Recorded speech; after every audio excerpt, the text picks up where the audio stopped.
The gleaming towers of Dubai rose like golden pillars against the azure sky, their windows reflecting the scorching desert sun. Karim al-Rashid strode purposefully through the bustling financial district, his tailored suit a stark contrast to the traditional kandura worn by many passers-by.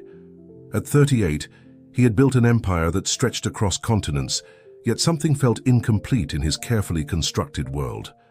The day had been like any other: meetings, contracts, and the constant hum of business deals, until fate intervened in the most unexpected way. As he walked past a quiet side street, something caught his attention.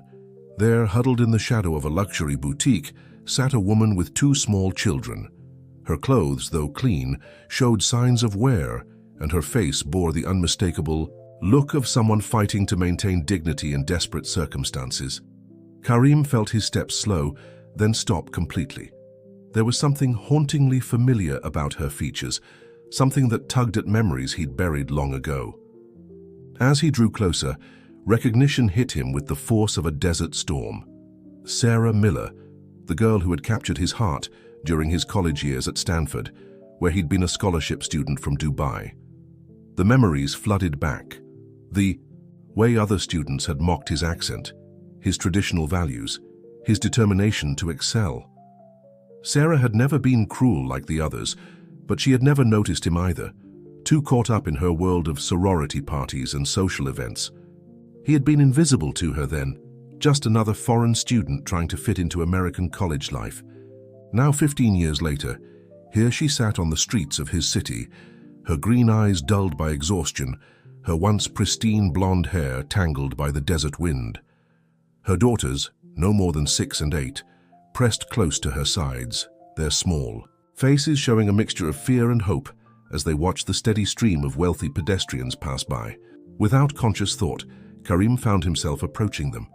Sarah looked up, and for a moment there was no recognition in her eyes, just the wariness of someone who had learned to be cautious of strangers' intentions. Then, slowly, awareness dawned on her face. "Mr. al-Rashid," she whispered, her voice hoarse.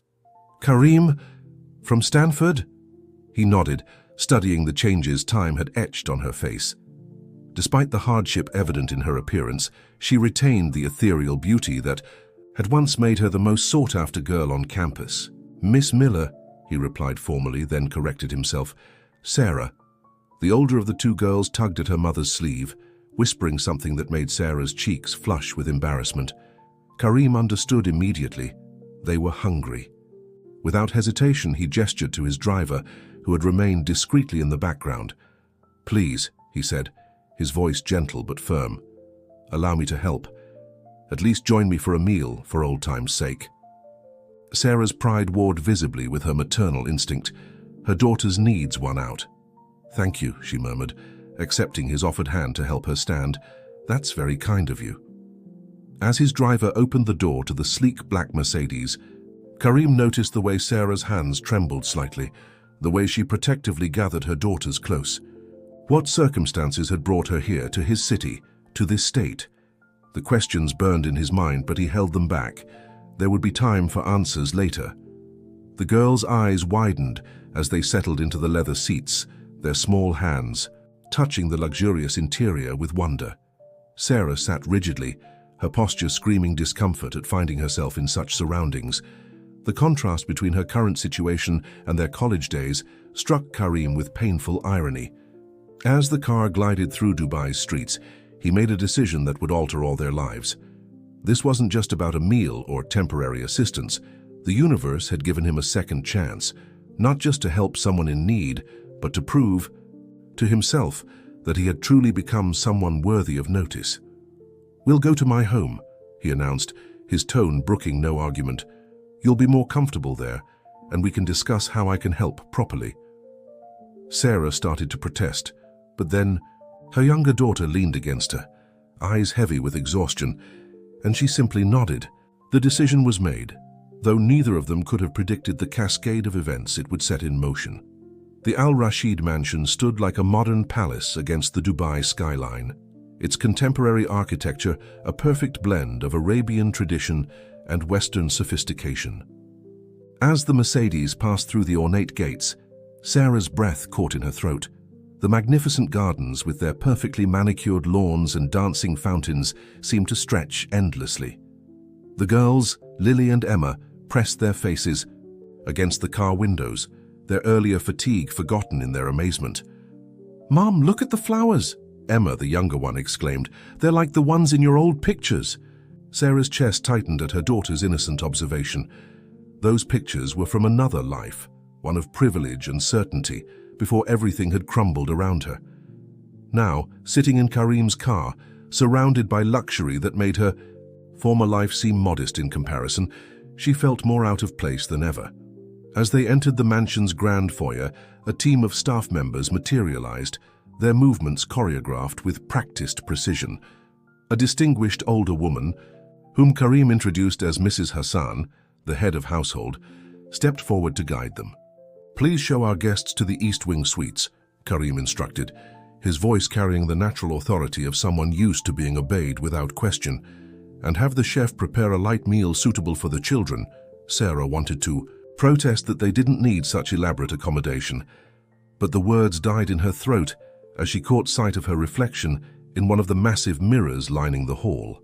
Her worn clothes and disheveled appearance stood in stark contrast to the opulent surroundings. Shame and gratitude warred within her. Mrs. Hassan led them through corridors adorned with priceless artwork to a suite that was larger than any apartment Sarah had ever lived in. The girls' excitement bubbled over as they discovered their rooms, complete with canopied beds and a playroom filled with toys. "The bathrooms are through there," Mrs. Hassan explained, her tone professional but kind. "You'll find everything you need. I've taken the liberty of having some clothes brought up for all of you. Dinner will be served in an hour." Left alone, Sarah sank onto a plush sofa, her mind spinning. How had she ended up here, accepting charity from Karim al-Rashid of all people? The shy, brilliant student she'd barely noticed in college had transformed into one of the most powerful men in the Middle East. And now, through some twist of fate, he was her savior. After ensuring the girls were happily occupied with their baths, Sarah took her own shower, letting the hot water wash away weeks of struggle. The clothes Mrs. Hassan had provided fit perfectly, designer pieces that probably cost more than she'd made in her last month of work before everything fell apart. When they gathered for dinner in a private dining room, both girls were clean and glowing, dressed in pretty sundresses that made them look like the privileged children they'd never been. Karim was already seated, his laptop closed beside him, giving them his full attention. "I hope you're finding everything comfortable," he said, his dark eyes studying Sarah with an intensity that made her nervous. "Please eat. We can talk later." The meal was a feast of both Middle Eastern and Western dishes, clearly chosen with the children in mind. Sarah watched as her daughters cautiously tried new foods, their faces lighting up with each discovery. It was the first time in months she'd seen them truly relaxed. Mr. al-Rashid, Lily, ever the protective older sister, suddenly spoke up.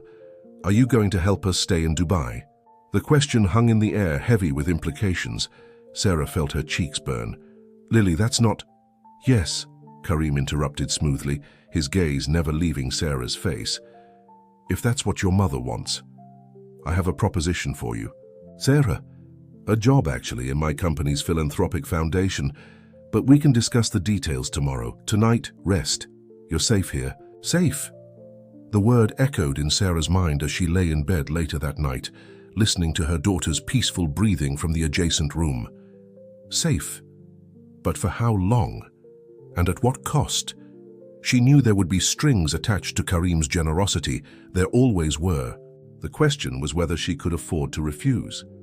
In his private study, Karim sat reviewing the preliminary report his security team had prepared on Sarah's recent history. His jaw tightened as he read about the sequence of events that had led her to Dubai. The picture it painted was incomplete, but one thing was clear. Someone had systematically stripped Sarah Miller of everything she'd once had. The question that burned in his mind wasn't why, but who. The Dubai morning sun streamed through floor-to-ceiling windows, bathing Sarah's office at the Al-Rashid Foundation in golden light.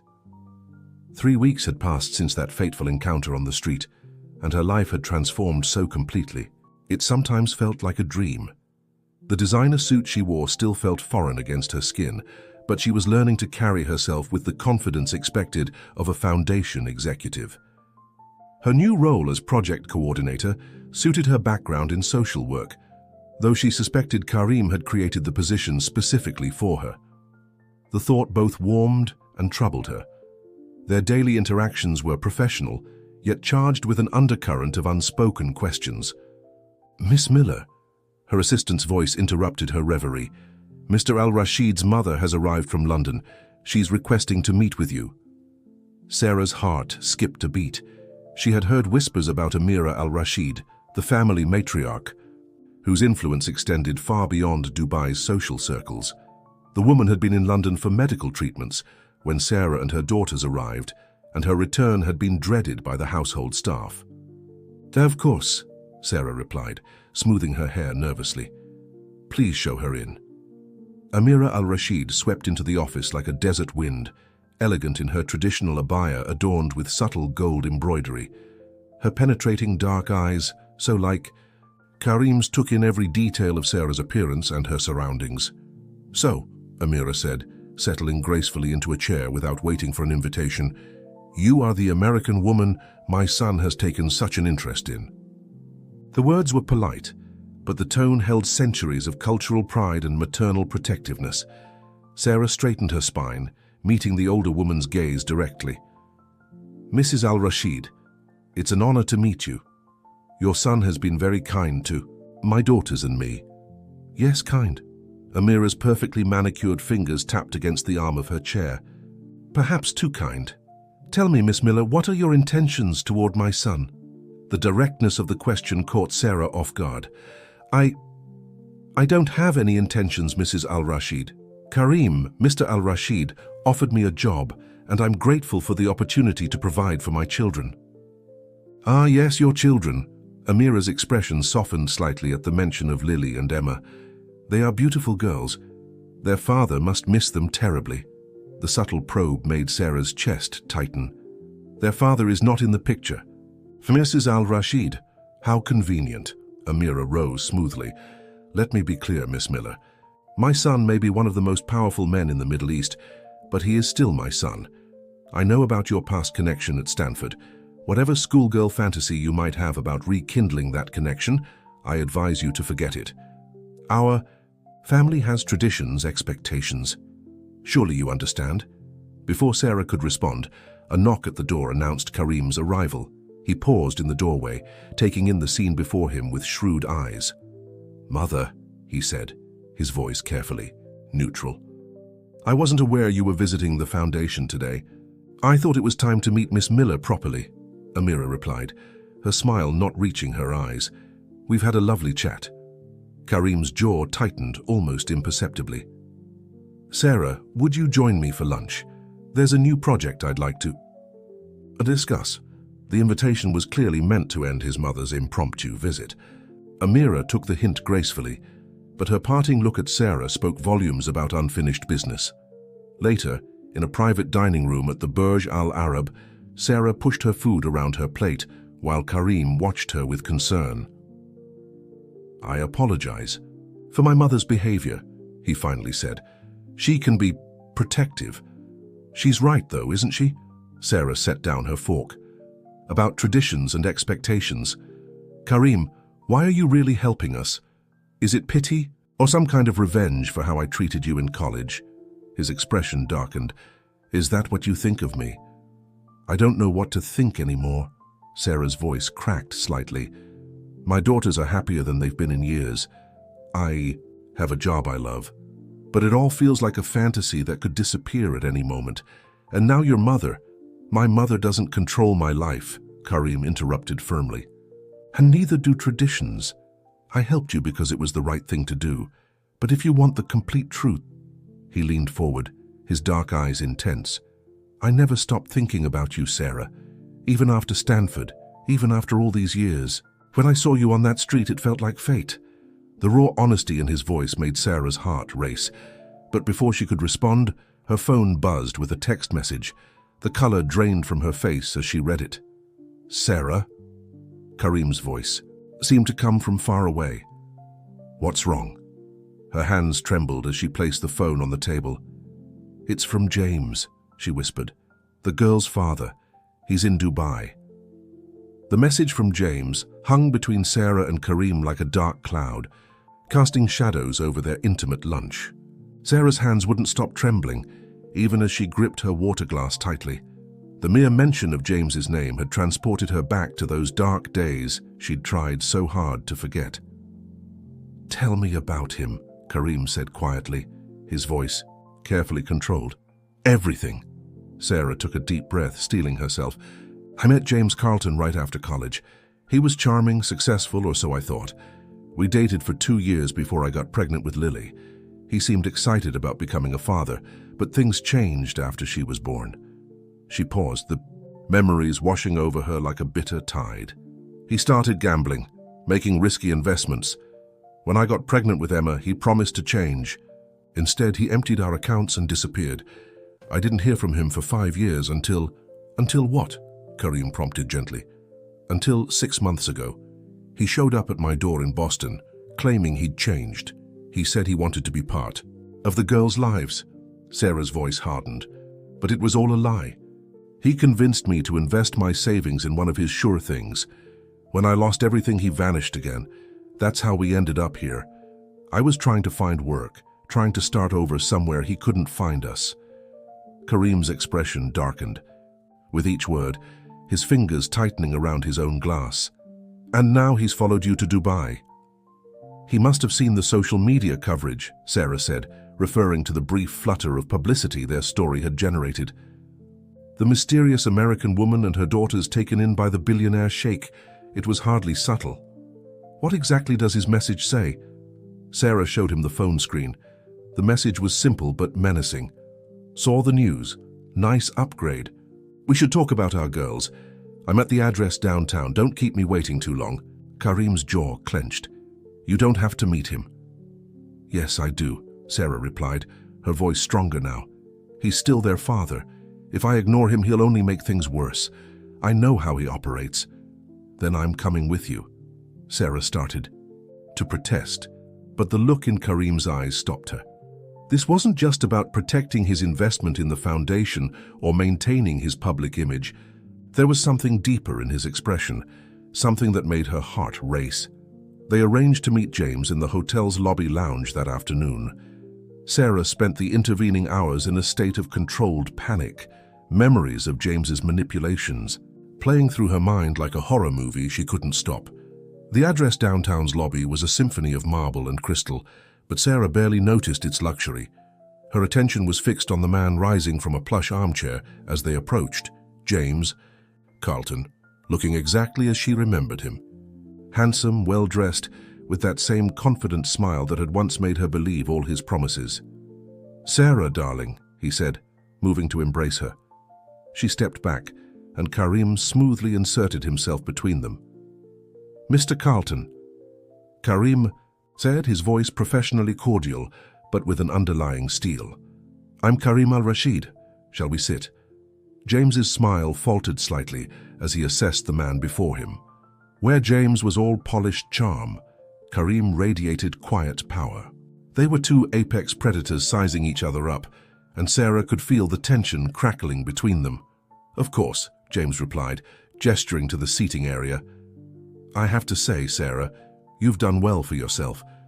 When I saw the news about your situation, I was worried, but now I see you've landed on your feet. More than on your feet, actually."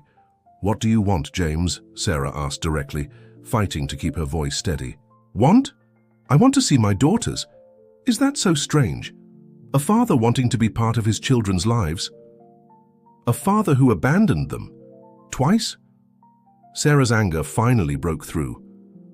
"A father who stole their college fund and left us homeless?" James's expression hardened. "That's your version of events. I've changed. I have a right to see them." "You have no rights here," Karim interjected quietly. "Dubai is not America, Mr. Carlton. Any legal claims you might make would be complicated." James leaned forward, his charm dropping away like a discarded mask. "Are you threatening me, Mr. al-Rashid?"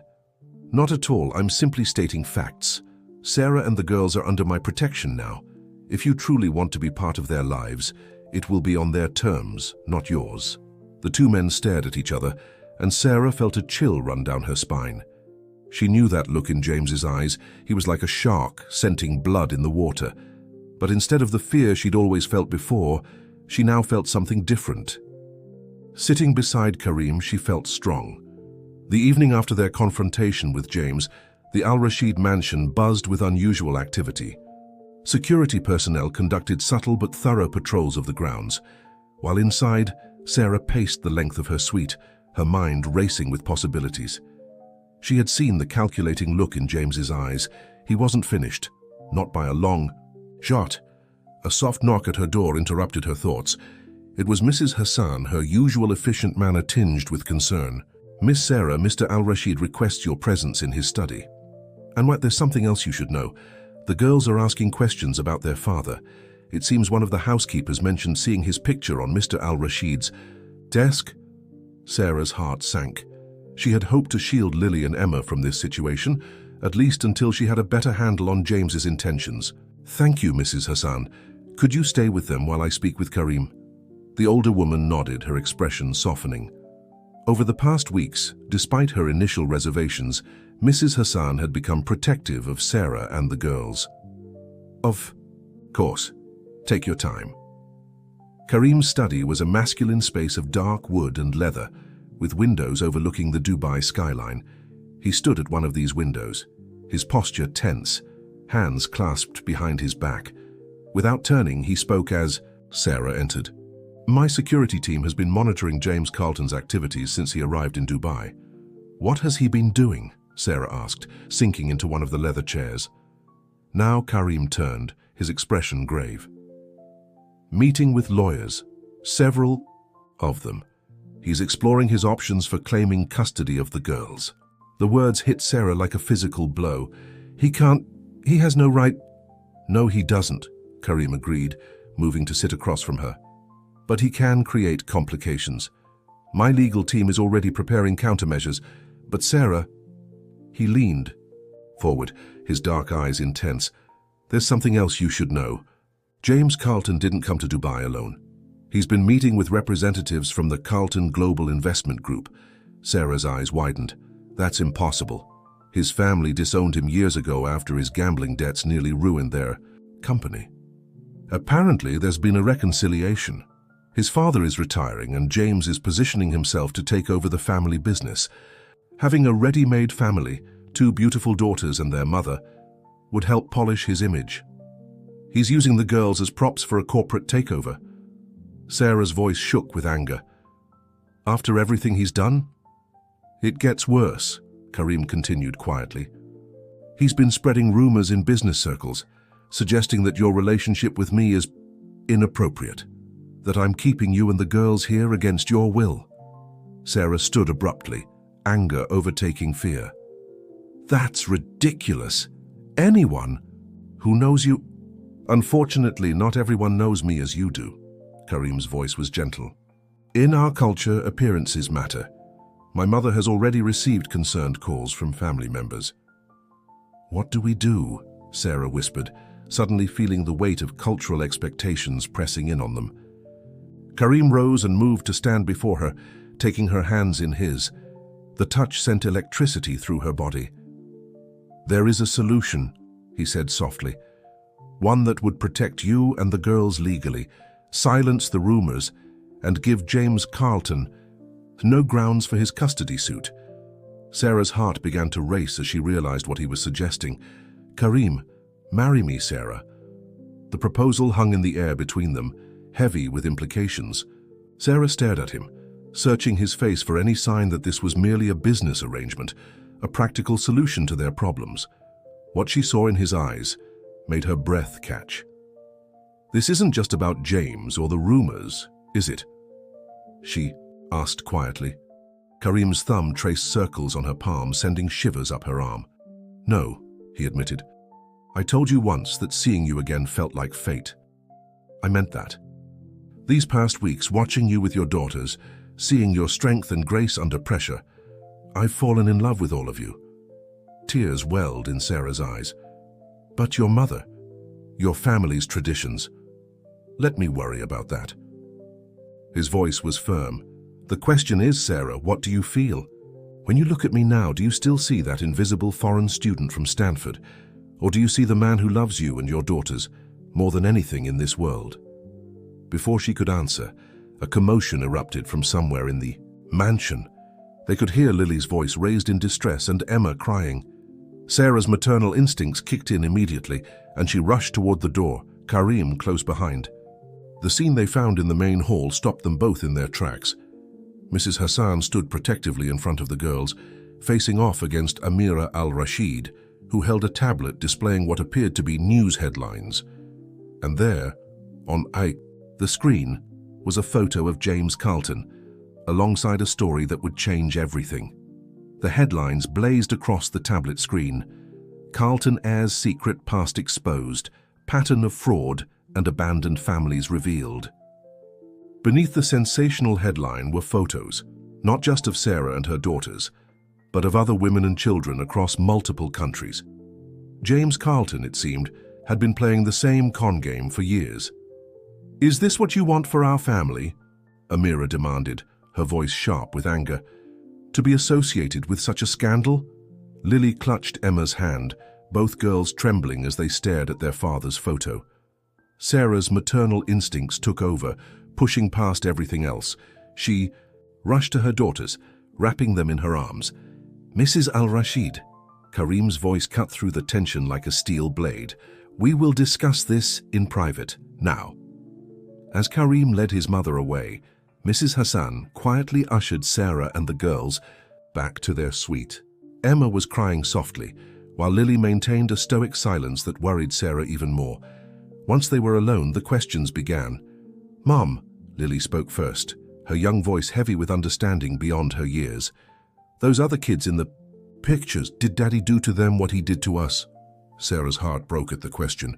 She had tried so hard to protect them from the full truth about their father, but now it was splashed across international media. "Come here, both of you," she said, patting the space beside her on the sofa. As her daughters cuddled close, Sarah chose her words carefully. "Your father, James, has made a lot of mistakes, but those mistakes are his, not yours. You are both perfect, wonderful, beautiful girls, and you are so loved." "By Mr. Karim too?" Emma asked innocently. The question caught Sarah off guard. "What do you mean, sweetheart?" "He looks at us the way Lily's friend's dad looks at her," Emma explained, "like he wants to protect us and make us happy. And he looks at you like the princes look at princesses in my storybooks." Despite the gravity of the situation, Sarah felt warmth spread through her chest. Even her young daughters had noticed what she'd been trying to deny to herself. A gentle knock interrupted them. It was Karim, his expression concerned but gentle. "May I come in?" The girls immediately made space for him on the sofa, an unconscious gesture that spoke volumes about how comfortable they'd become with him. He sat down, his usual commanding presence softened by genuine care. "I owe all of you an apology," he began. "I knew about the investigation into James's past, but I didn't want to worry you until we had all the facts. I should have warned you this might become public." "How long have you known?" Sarah asked, trying to keep her voice steady. "My security team discovered the pattern when they first looked into his background after he appeared in Dubai. We found similar cases in London, Singapore, and Toronto. He would target single mothers or vulnerable women, convince them to invest their savings in his schemes, then disappear. When my team shared this information with the authorities in those cities, it triggered a broader investigation." Sarah felt sick. "And now it's all public." "Yes, but not in the way James intended." Karim's expression hardened. "He wanted to use the media to pressure us, to paint himself as a concerned father seeking his children. Instead, his true nature has been exposed. He'll have no choice but to leave Dubai. His family won't risk their company's reputation by supporting him now." "What about the other families?" Lily asked suddenly. "The other kids like us?" Karim turned to her, his expression softening. "The foundation is already reaching out to help them. Your mother has taught you well, thinking of others even when you're hurting yourself. Does this mean we have to leave too?" Emma's small voice quavered. "Now that everyone knows about Daddy?" "No, Habibi," Karim said softly. using the Arabic term of endearment without thinking. "You don't have to leave. In fact—" He glanced at Sarah, his eyes asking permission to continue. Sarah nodded slightly, understanding what he wanted to say. "I've asked your mother to marry me," he said simply, "to let me be a father to you if you'll have me. Not to replace your biological father, but to be someone you can always count on, someone who will never leave." The silence that followed was deafening. Sarah held her breath, watching her daughters process this information. They had already been through so much change, had their trust broken so many times. How would they react to this new development? Lily spoke first, her voice thoughtful. "Would we stay here in the mansion?" "If that's what you want," Karim replied, "or we could find a new home together. Whatever makes you comfortable." "Would we have to call you Dad?" Emma asked. "You can call me whatever you like, whenever you're ready, if you're ever ready." His honesty was apparent in every word. The girls' reactions to Karim's proposal set off a chain of events that would test everyone's resolve. Emma, with the simple clarity of a young child, had thrown her arms around his neck in immediate acceptance. Lily, more cautious and protective, had asked for time to think about it. Sarah felt her heart swell with pride at her daughter's honest responses. But the real challenge came the next morning, when the news of their intended marriage leaked to the press. The headlines were immediate and sensational. Arab billionaire to wed American single mother. Modern-day fairy tale or cultural scandal. The stories spread across social media like wildfire, drawing attention from both supporters and critics. Sarah sat in her office at the foundation, trying to focus on work, while her phone buzzed constantly with notifications. Mrs. Hassan had taken the girls to their art class, safely away from the media frenzy. Karim was in emergency meetings with his board of directors, dealing with the business implications of their personal decision. A soft knock at her door made her look up. It was Amira al-Rashid, looking regal as ever, but something was different in her bearing. "May I come in, Sarah?" The use of her first name rather than the formal Miss Miller was not lost on Sarah. "Of course, Mrs. al-Rashid." Amira settled into a chair, her dark eyes studying Sarah intently. "I've spent the morning reading about James Carlton's other victims, women of good families, educated, intelligent, all deceived by his charm and false promises. It made me think about my own prejudices." Sarah remained silent, waiting. "When I first saw you, I assumed you were an opportunist, using your past connection with my son to secure a comfortable life." Amira's honesty was stark. "I was wrong. You've worked hard here at the foundation, maintained your dignity despite difficulties and raised two remarkable daughters alone. I never wanted to cause problems for your family," Sarah said softly. "Our family," Amira corrected, surprising them both. "If you marry Karim, and I suspect you will, you'll become part of our family. It won't be easy. There will be those who never accept you, who see this as an affront to tradition. Are you prepared for that?" Before Sarah could respond, her computer chimed with an urgent message. It was from Karim's security team. James had been spotted entering the private school where the girls took their art classes. Sarah's blood ran cold. "The girls are safe," a voice said from the doorway. Karim stood there, his usual polished appearance slightly disheveled from rushing. "I've already spoken with security. Mrs. Hassan got them out before he arrived. They're on their way back to the mansion." "He wouldn't—" Sarah started, then stopped herself. After everything they'd learned about James, she couldn't be sure of anything anymore. "He's desperate," Karim said grimly. "The Carlton Global Investment Group has officially cut ties with him. His father issued a public statement denouncing his actions. He has nothing left to lose." Amira rose smoothly, her regal bearing now radiating determination. "Then we must act quickly. Sarah, come with me. We have preparations to make." Both Sarah and Karim looked at her in surprise. "Mother?" Karim questioned. "If you're going to marry, it must be done properly, with all the traditions observed. But first we must ensure the girl's safety." She turned to Sarah. "You've survived everything that man has thrown at you. Now you have a family, a real family, to support you. Let us help you end this, once and for all." Sarah felt tears welling in her eyes at the unexpected alliance. "What do you suggest?"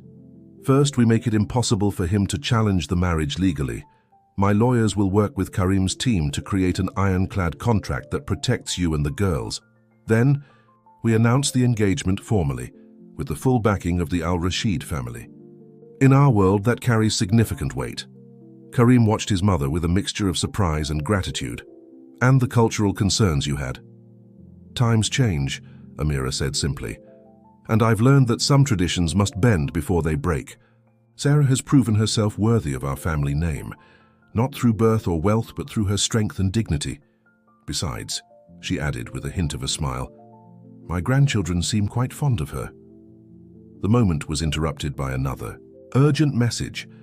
James had left the school and was now heading toward the foundation's offices. Sarah's hands began to shake, but Amira reached out and gripped them firmly. No more running, the older woman said firmly. No more fear. It's time to show him what it means to face the Al-Rashid family united. The foundation's lobby fell silent as James Carlton burst through the doors, his usual polished appearance, noticeably disheveled. Security guards moved to intercept him, but Karim raised a hand, stopping them. This confrontation had been inevitable, better to face it head on. Sarah stood between Karim and Amira, drawing strength from their presence. The fear that had once paralyzed her when facing James was gone, replaced by a steady resolve. She was no longer alone. Well, isn't this cozy? James's voice dripped with sarcasm as he took in the scene. The happy little family, all united, against the big bad wolf. Did you enjoy the headlines, Sarah? All those stories about my past? You did this to yourself, James, Sarah replied calmly. Those other families, those children, how could you? Business is business, he shrugged, but his facade was cracking. Sometimes investments don't work out. But my daughters, they stopped being your daughters the moment you abandoned them, Amira interrupted, her voice sharp as a blade. Twice. James turned his attention to the Al-Rashid matriarch, attempting to summon his characteristic charm. Mrs. Al-Rashid, surely you of all people understand the importance of family ties, of blood relationships.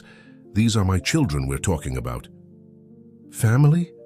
Amira's laugh was cold. Let me tell you about family, Mr. Carlton. Family doesn't abandon their own. Family doesn't steal from children.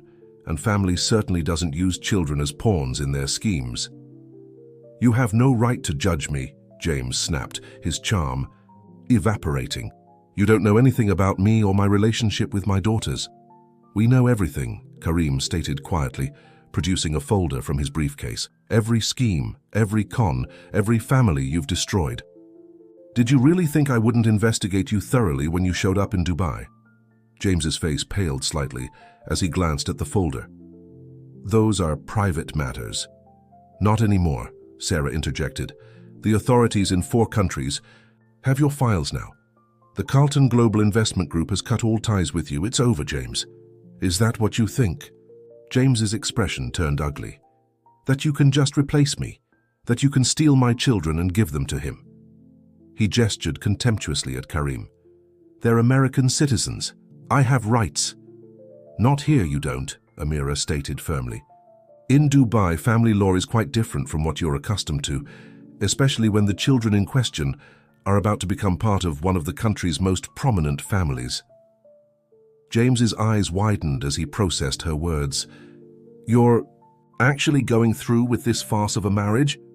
Sarah, be reasonable. Think about what you're doing to our girls. I'm thinking about them, Sarah replied, her voice steady. I'm thinking about how Lily still has nightmares about the day you emptied our accounts and disappeared, about how Emma doesn't even remember having a father, because you left before she could walk. I'm thinking about how they've smiled more in these past weeks with Karim than they did in years with you.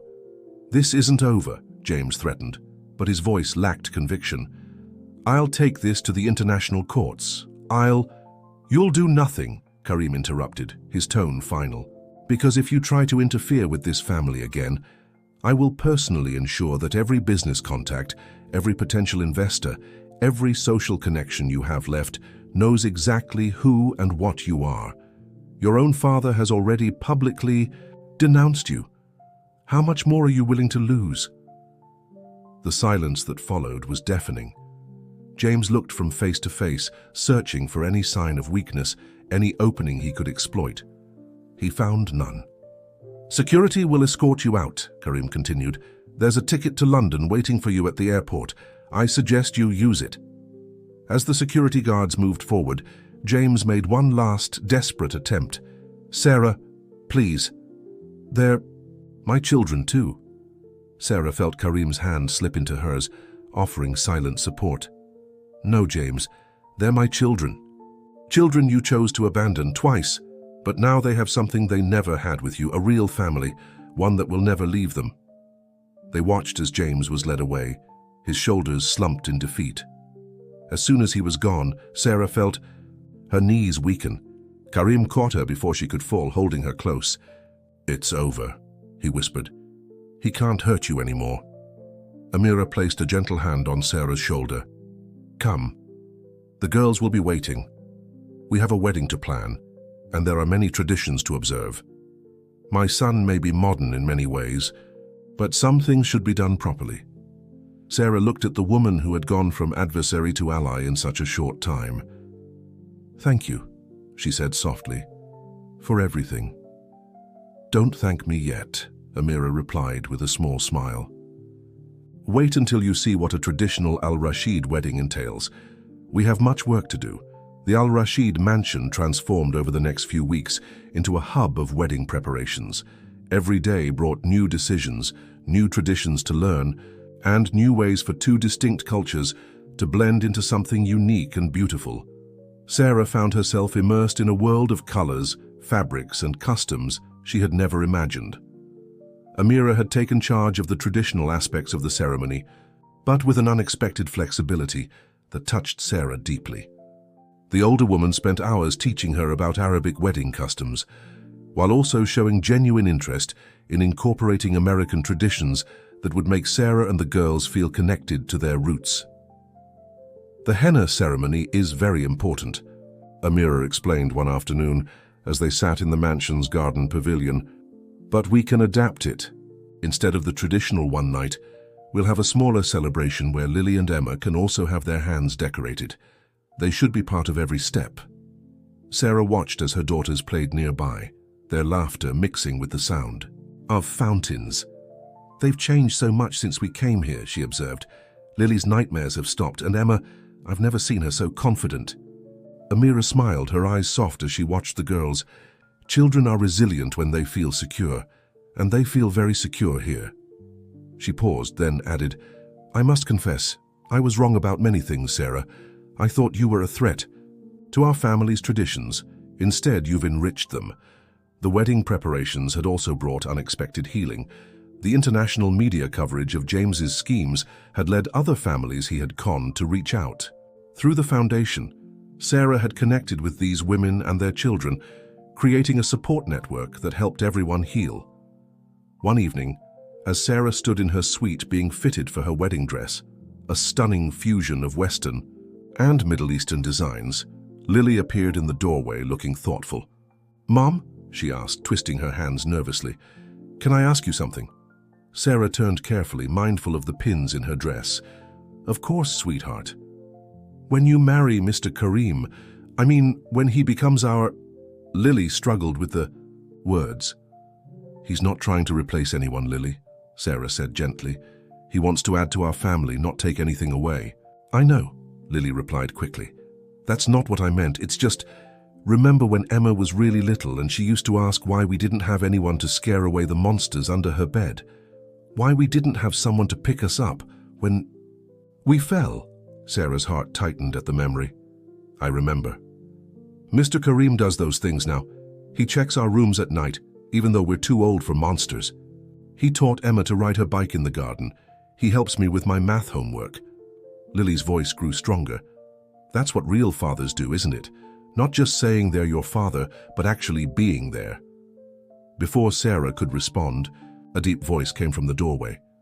"Real fathers show up every day," Karim said softly. "They keep their promises. They put their family first." Lily turned to him, her young face serious. "That's what I wanted to ask. At the wedding, would it be okay if Emma and I called you Baba? Mrs. Hassan taught us that's what it means in Arabic. Father." The emotion that crossed Karim's face was raw and beautiful. He knelt down to Lily's level, his voice rough with feeling. "Nothing would make me prouder, but only if you're ready, and only if you want to." Lily threw her arms around his neck, and Sarah felt tears spring to her eyes. The seamstress clucked disapprovingly at her movement, but she couldn't help it. This moment was worth any number of dress adjustments. Later that night, after the girls were asleep, Sarah found Karim in his study, looking at family photographs that would be displayed at the wedding. "Penny for your thoughts?" she asked, settling beside him on the leather sofa. "I was just thinking."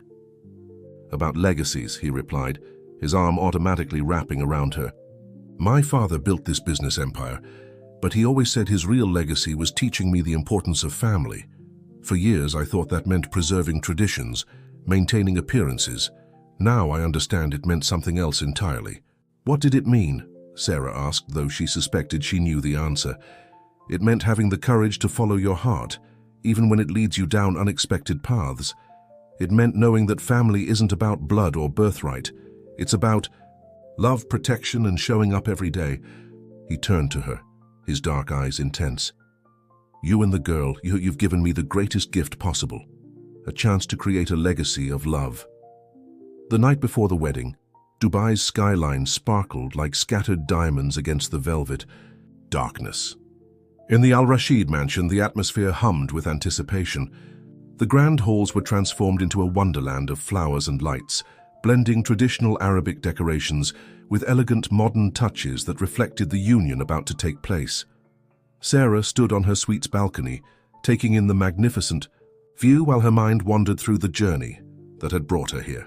Just months ago, she had been at her lowest point, trying to protect her daughters from homelessness.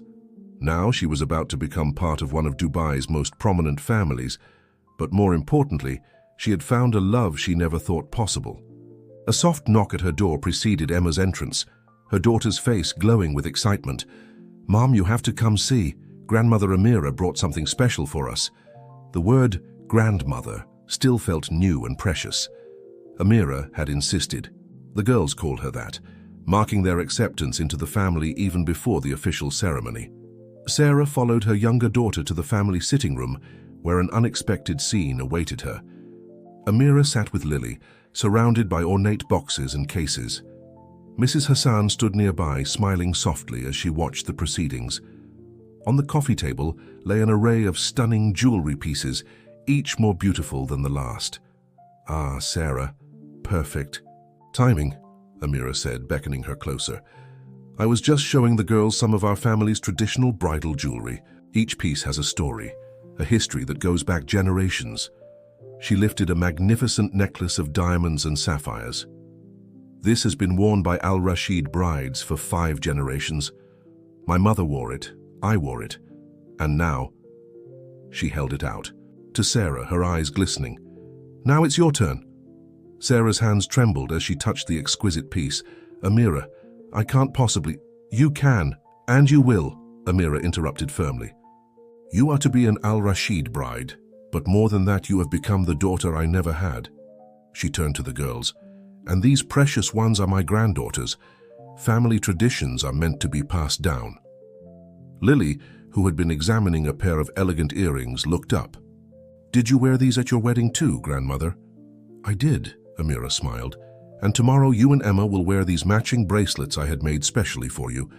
They're smaller versions of a traditional design, symbolizing your place and our family's future."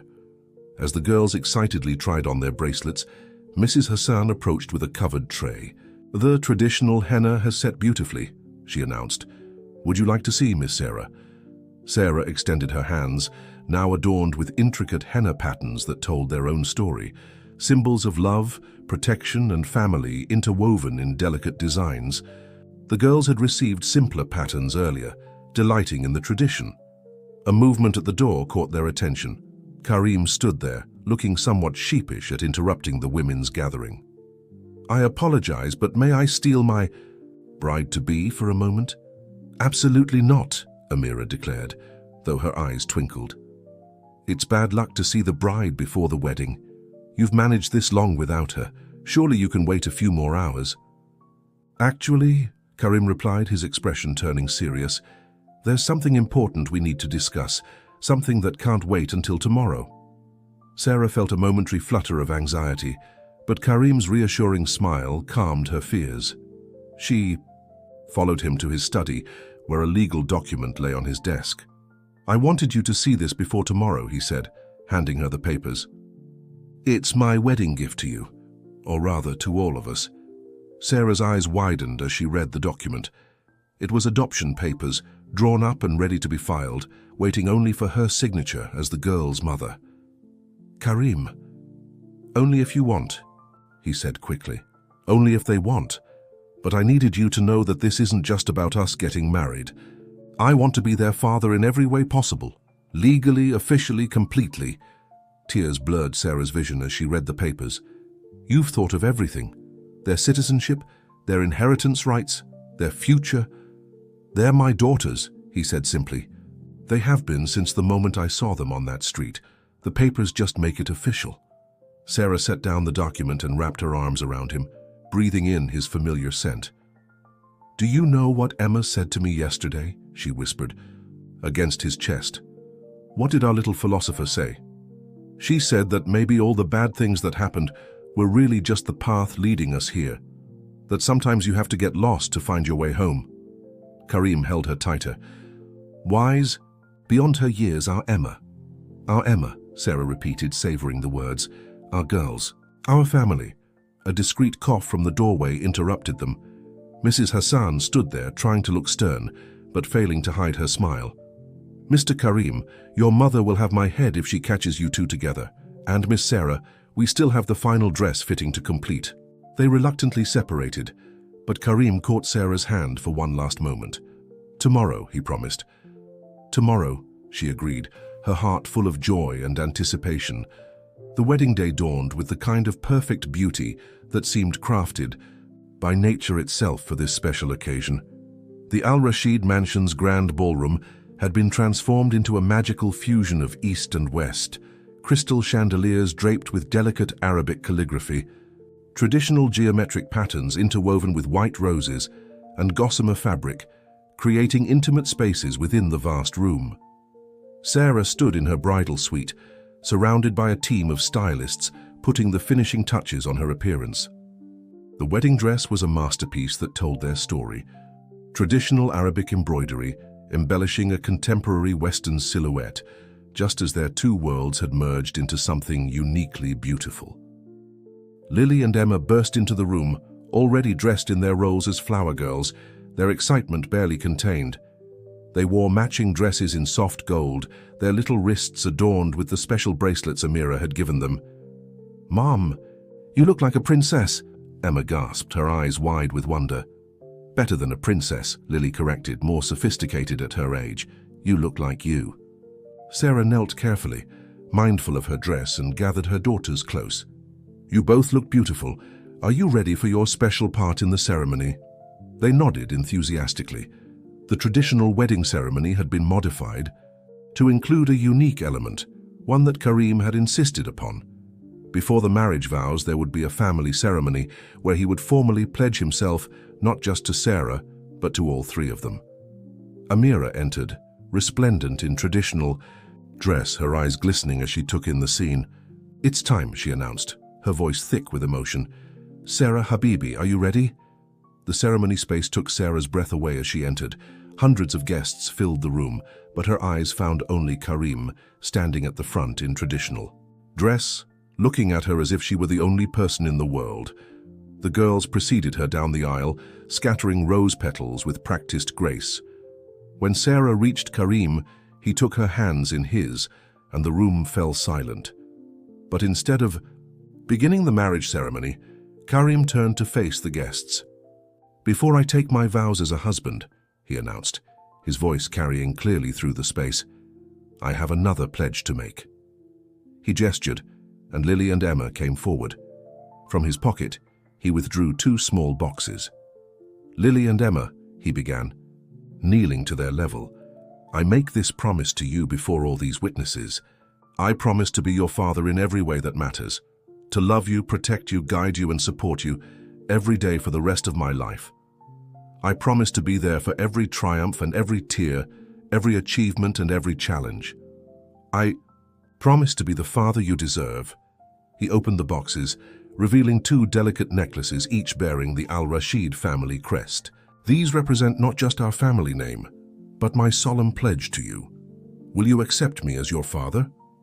The girl's response was immediate and tearful as they threw themselves into his arms.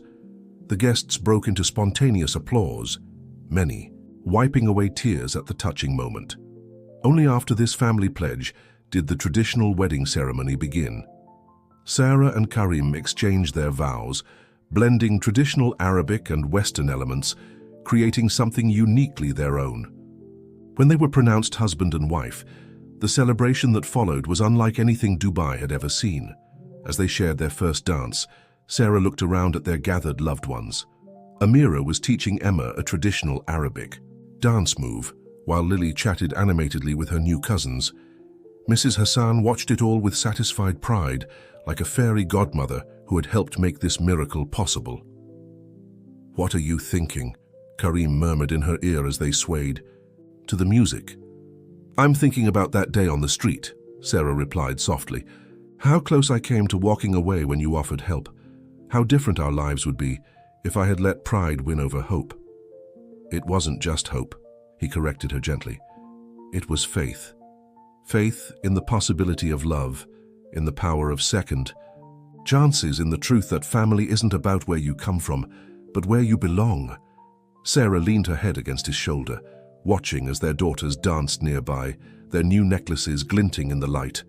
"We belong here," she said simply, "together." Later that night, as the celebration continued, Sarah stood on the mansion's balcony, taking a quiet moment to absorb everything. The same Dubai skyline that had once seemed so foreign and intimidating now felt like home. She felt Karim's arms slip around her waist and leaned back against him. "Ready for our next adventure?" he asked. Sarah turned in his arms to face him. "As long as we're together, I'm ready for anything." Inside, they could hear their daughter's laughter mixing with the music and celebration. It was the sound of joy, of family, of love that had overcome every obstacle. It was the sound of home. "Baba! Mom!" Emma's voice called out. "Grandmother says it's time for the traditional family dance." Sarah and Karim exchanged smiles. This was their legacy. Not just the joining of 2 people, but the creation of something entirely new. A family built on choice rather than chance, on love rather than obligation, on the courage to believe in second chances and the power of unconditional love. They joined their daughters on the dance floor, moving together in a circle as Amira led them in the steps of the traditional dance.